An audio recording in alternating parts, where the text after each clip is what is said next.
me.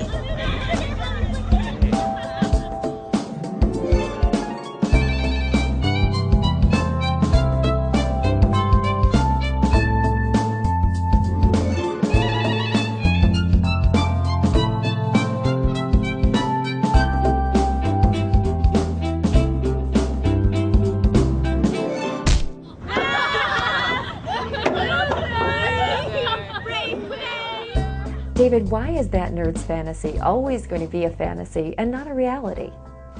That's why I wrote the book Nerds, because I want that kid's fantasy to come true.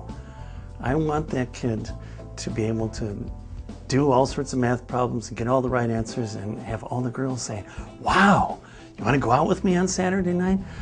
That doesn't happen yet, but the reason that it doesn't happen is because we send a lot of very bad and very confusing messages to kids through our culture, and I think that can change. If it's so hard being a nerd, how come they just don't stop it?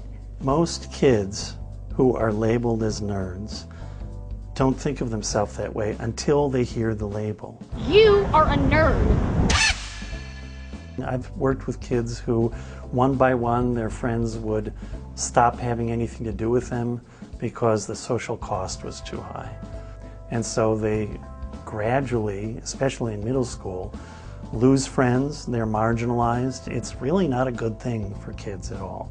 You talk about the negative effect that America's anti-nerd sentiment is having on our children and indeed our country.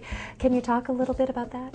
The last international study that was done on this that I looked at, it was from a couple of years ago, and out of 29 countries surveyed, American kids were 24th. And all these blue ribbon panels get together and they try and study, well, you know, what's going on?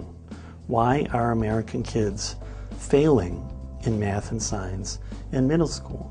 And they always talk about, you know, the quality of teachers and class sizes. All that stuff is really, really important. But, you know, I don't really believe that middle school English and social studies teachers are a whole lot better than math and science teachers. I don't believe that.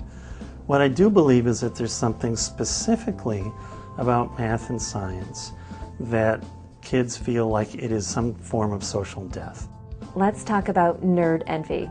A certain kind of kid, like in 6th or 7th grade, part of what gets them labeled as nerdy is that they're still childish.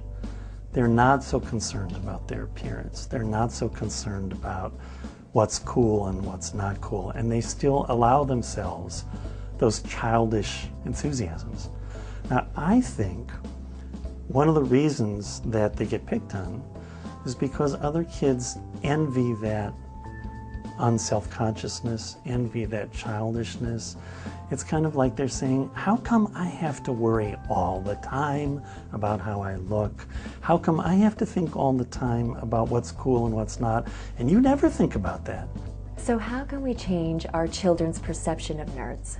We send a lot of bad messages to kids about how uncool it is to be intellectual achievers, especially in science and math, and how much we have to pay attention to our appearance, and how all the things that kids are enthusiastic about have to take a back seat to coolness. And I think we can change that. That's why I want us to pay attention to these issues, and that's why I wrote the book.